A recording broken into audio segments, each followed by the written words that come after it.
안녕하세요. 우리 다락방 리더 여러분, 반갑습니다. 조진영 목사입니다. 오늘부터 리더 교육이 시작되는데, 리더 교육 내용으로 성경적 교회를 함께 나누려고 합니다. 예수님을 믿는 우리가 바로 교회잖아요. 음, 지금 코로나 시대로 인해서 이 교회로서의 정체성이 많이 약해지고 있는데요. 우리가 리더 교육을 통해서 교회가 무엇인지, 또 교회로서 우리가 어떻게 살아가야 하는지를 매주 함께 나누려고 합니다. 첫 번째, 우리가 나눌 일과의 제목은 새로운 존재인 신약 시대의 교회입니다. 우리는 예수님을 믿고 하나님의 백성이 된 신약 시대의 교회예요. 그래서 모든 죄를 다 용서받고 예수님의 마음, 그러니까 새 마음을 가졌고 또 예수님의 영인 성령이 함께하는 사람들입니다. 오늘 이 교회에 대해서 세 가지를 함께 나누려고 해요. 첫 번째는 우리 주 예수 그리스도가 세우신 교회의 영광입니다. 말씀을 같이 한번 읽어볼까요? 너는 베드로라 내가 이 반석 위에 내 교회를 세우리니 음부의 권세가 이기지 못하리라. 예수님께서 베드로에게 이렇게 말씀을 하셨습니다. 예수님께서 내 교회를 세우겠다 그렇게 말씀하셨어요. 그러니까 교회는요, 우리 주 예수 그리스도께서 세우신 교회고 우리 주님의 교회예요. 그런데 주님께서 이 반석 위에 내 교회를 세우겠다 그렇게 말씀하셨어요. 이 반석은 베드로를 대표로 한 예수님의 제자들, 그러니까 사도들의 신앙 고백입니다. 바로 앞에 베드로 사도가 주는 그리스도시요 살아계신 하나님의 아들이십니다. 이렇게 믿음의 고백을 드렸잖아요. 교회는 이 사도들의 신앙 고백 위에 세워집니다. 그러니까 예수님에 대해서 사도들이 했던 것과 같은 신앙 고백을 하는 사람들이 바로 교회다. 그렇게 말할 수 있는 거예요. 그리고 나서 예수님께서 음부의 권세가 이기지 못하리라. 그렇게 말씀하셨어요. 음부의 권세는요, 원문의 문자 그대로 하면 지옥의 문 이런 뜻입니다. 지옥은 죽은 자들의 영역이잖아요. 그리고 성경에서 문은 권세, 힘 이런 걸 얘기합니다. 그래서 이 말씀은요, 죽음의 세력이 결코 교회를 이길 수 없다. 그러니까 마귀는 예수님을 믿고 하나님의 새 언약 백성인 교회를 결코 죄와 죽음으로 끌어내릴 수 없다. 이렇게 약속해 주신 거예요.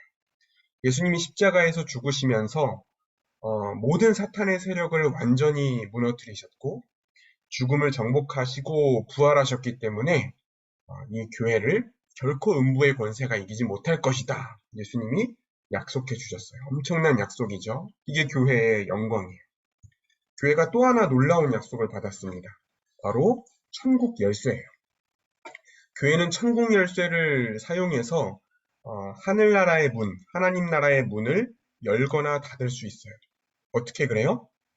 예수님이 교회에게 주신 하나님의 말씀, 그 복음을 전해서 사람들이 예수님을 믿고 하나님 나라에 들어갈 수 있도록 천국 문을 엽니다.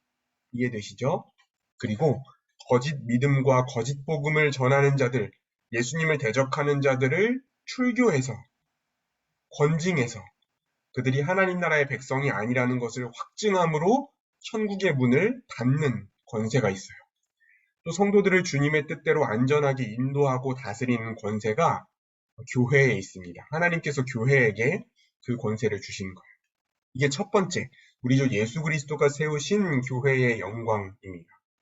두 번째는 거룩한 백성으로서 새롭게 창조된 교회예요. 오늘 말씀을 읽어볼까요? 그는 허물과 죄로 죽었던 너희를 살리셨도다 그랬습니다. 우리는 원래 허물과 죄로 죽었던 사람들이에요. 하나님을 거역하고 마귀의 통치를 받으면서 육체의 욕심을 따라서 마음대로 살아가던 사람들입니다. 그래서 하나님의 진노의 심판을 받아야 되는 사람들이었어요. 그런데 하나님께서 예수 그리스도를 보내주셔서 은혜로 우리를 구해주셨습니다. 살려주신 거죠.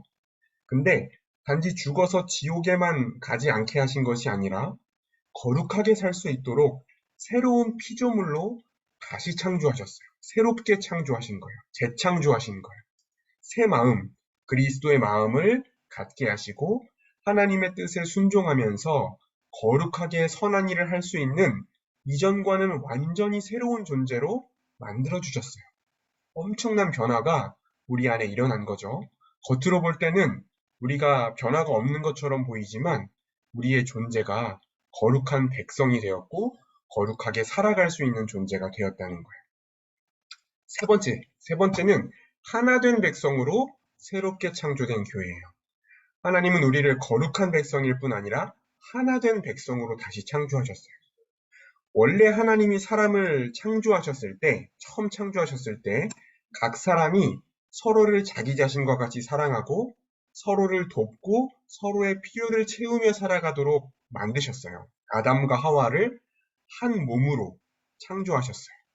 그런데 타락한 인간들은 하나님과 원수가 됐을 뿐만 아니라 서로 원수가 되어서 자기중심적으로 자기만을 위해서 살아가게 됐습니다. 그런데 예수님께서 하나님이 예수님 안에서 우리가 다시 한 몸이 되어서 살아가게 하셨어요. 완전히 하나의 새로운 사람으로 다시 창조된 거예요. 그래서 이제 우리는 교회는 서로에게 꼭 필요한 존재고 함께 할 때 온전하게 되는 존재예요. 함께 서로를 섬길 때 예수님 안에서 모든 복을 누릴 수 있게 되었어요. 그래서 더 이상 우리는 따로따로 살아가지만 개별적으로 살아가는 것이 아니라 교회 공동체로서 살아가는 거예요. 그래서 우리가 교회로 살아갈 때 비로소 신앙생활을 제대로 할 수 있는 거예요. 한 새 사람이 되었다. 하나의 새로운 사람으로 완전히 재창조되었다는 거죠. 네. 그리고 이 땅에서 무엇을 얼마나 가졌고 얼마나 배웠든 하나님 나라의 백성으로서 동등한 권리를 가지고 있어요. 똑같이 하나님을 아버지라고 부르고 똑같이 하나님 나라의 복을 누릴 권리를 얻게 됐어요. 그리고 또 한 가족으로 살아가요. 한 가족. 그래서 하나님의 권속이다 그랬잖아요. 말로만 형제님, 자매님 이렇게 부르는 것이 아니라 서로를 가족처럼 사랑하고 돌보고 함께 살아가는 거예요. 그리고 주님은 교회인 우리와 함께 하시면서 우리의 예배를 받으세요. 우리를 성전으로 삼아주신 거예요. 우리는 예수님의 통치를 받으면서 하나님이 머무시기에 합당한 거룩한 성전으로 함께 자라가는 거예요. 함께 서로 사랑하고 서로의 필요를 채우면서 함께 예배하면서 함께 자라갈 때 하나님이 성전인 교회 안에 머무시는 겁니다. 정리해 볼게요. 여러분, 우리는 음부의 권세가 이기지 못하는 교회입니다. 그렇기 때문에 교회의 권세와 영광을 의지하면서 담대하게 살아갈 수 있어요. 또 교회의 머리이신 주님은 교회를 통해 우리를 다스리시고 교회를 통해 우리가 복을 누리게 하세요. 그렇기 때문에 우리는 교회의 가르침과 다스림을 의지하고 또 순종해야 됩니다. 마지막으로 세 번째, 교회는 하나이고 한 세 사람이에요. 그러므로 우리는 함께 살아가고 서로 돌보면서 마음을 모아서 함께 문제를 해결해 나가야 합니다. 이게 우리 첫 번째, 성경적 교회가 어떤 것인가에 대한 나눔이었습니다. 오늘은 여기까지 나누겠습니다. 감사합니다.